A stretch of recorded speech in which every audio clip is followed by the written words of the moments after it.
j'ai tendance à dire que c'est le cancer de l'esprit, moi, la dépression, et qu'en même temps, c'est hyper dangereux pour les autres autour, parce que bah, je reprends par rapport à mon frère, par exemple. La dépression, c'est comme quelqu'un qui se noie. Et on entend souvent parler de gens qui essayent de sauver quelqu'un qui se noie et qui, du coup, se font entraîner avec eux parce qu'ils paniquent.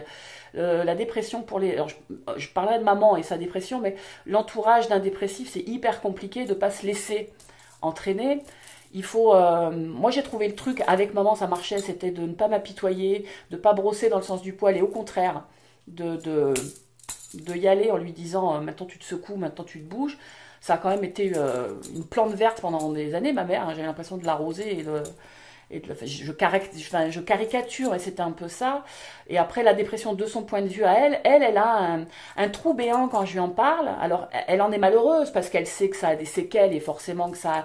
Elle ne se rappelle pas. Elle se rappelle d'un malaise. Elle se rappelle que quand elle avait ses pulsions, elle les contrôlait pas. Parce que je lui disais, mais bon sang, tu penses que tu as des enfants et du mal que tu vas faire et de ce que ça entraîne. Et elle m'expliquait que dans ces cas-là, il y a rien qui se. Elle a mal, elle veut que ça s'arrête. Voilà. Je souffre et je veux que ça s'arrête. Donc elle avait ce côté où bah, il n'y a plus rien d'autre qui compte que d'arrêter cette souffrance.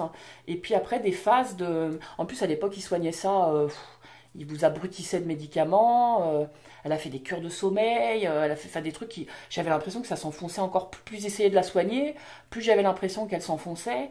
Et en fait elle s'en est sortie quand elle a arrêté justement d'elle-même en disant moi tous ces médicaments stop, en fait c'est elle qui s'en est sortie le jour où elle a décidé stop, on est en train de m'abrutir, on est en train de... C'est quand elle l'a décidé qu'elle s'en est sortie. Mais c'est ouais, moi je dis que c'est le cancer de l'esprit quoi. Ça vous ronge, ça vous bouffe et ça abîme autour quoi. C'est une saloperie la dépression. Mais c'est une vraie maladie par contre. Quand on dit oh, arrête de chialer, c'est bon, secoue-toi, non, c'est pas si simple. C'est pas si simple que ça. Je parle pas de déprime, je parle de dépression. C'est une vraie maladie et c'est très, il faut en vouloir pour s'en sortir quoi. Et est-ce que tu as reparlé avec ta mère de cette période-là de... Régulièrement, elle sait exactement. On a beaucoup parlé de ça parce que la mort de mon frère a été un sujet aussi. C'est difficile quand vous êtes préparé à perdre votre mère, parce que moi je me suis dit un jour elle va y arriver. Il y a forcément un jour où elle se loupera pas. Bon, il y a eu des appels sur les 10 tentatives, 19 tentatives, il y a eu des appels au secours où c'était pas une réelle envie de mourir, mais il y a eu des vraies tentatives où elle est passée vraiment à chaque fois à ça. Donc moi, quelque part, inconsciemment, on se prépare, je me suis dit, un jour elle va y arriver, donc un jour tu vas perdre ta mère. Mais perdre mon frère, j'étais pas prête moi. Ça a été hyper violent, et il y a eu cette espèce de... Alors c'est là où j'ai pas besoin de psychanalyse, je l'ai fait toute seule, mais j'en ai voulu à ma mère d'être en vie à un moment, alors que lui, non. Moi, le jour de l'enterrement de mon frère, quand on a descendu mon frère dans le trou, j'avais ma mère à côté, mais c'était abominable, quoi. Il y avait un truc de pas logique, il y avait un truc de pas normal. Et ma grand-mère, quoi. Enfin, c'est pas logique. Il y avait un truc de pas logique, de pas normal, etc. Et donc, il a fallu pendant quelques temps que je me batte avec cette.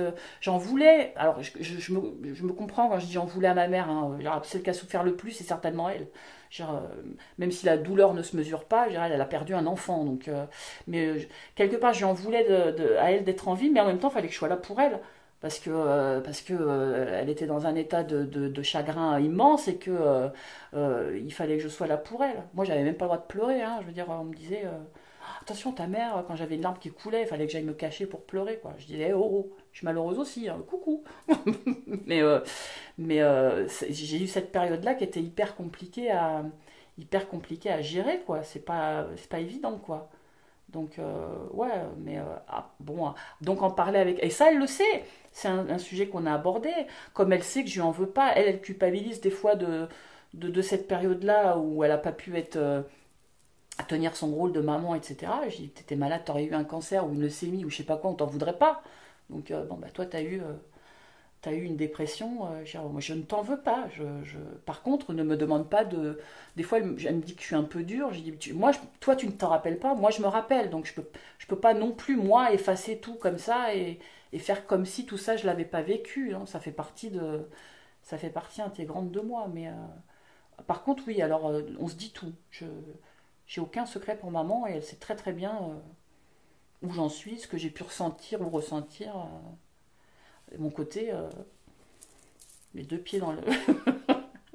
Non, non, ça elle le sait, on en parle. Ouais. Enfin, c'est pas le sujet de conversation primaire, hein, mais Mais ouais, ouais, on sait très bien où on en est toutes les deux, il n'y a pas de problème. Et vous en avez parlé aussi avec ton fils? Bastien, alors il est plus protégé de tout ça. C'est pas une période. Moi, j'ai tendance à dire que la personne qui me connaît certainement le moins bien au monde, c'est mon fils. Parce que mon fils, je lui donne que le bon côté de sa mère, je lui donne que le positif de ce que je peux lui apporter. Alors, il connaît l'histoire pour mon frère, hein, parce que lui, c'est un peu comme son. Il l'a jamais connu, mais c'est un peu comme son tonton d'Amérique. Il est important pour moi qu'il fasse partie de sa vie, même s'il ne l'a jamais connu. Donc il connaît mon frère par rapport à tout ce que j'ai pu lui raconter et il connaît son histoire et ce qui s'est passé parce qu'on lui a raconté. Mais après la période de dépression de maman, alors il le sait que ma mère a été malade et que ça a été compliqué, mais je suis jamais rentrée dans les détails vraiment, etc.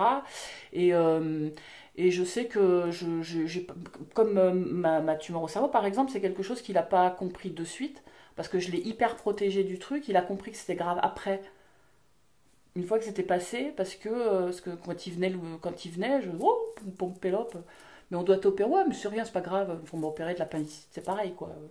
J'ai relativisé un maximum, je le protège beaucoup de tout ça. Déjà, il a un petit côté un peu anxieux, donc j'ai pas envie d'en rajouter. Et puis, merde, qu'il vive, qu'il soit heureux, il a pas besoin de tout ça. On n'a pas besoin d'être deux pour porter ça, quoi. C'est bon, ça va, c'est pas trop lourd, j'y arrive toute seule.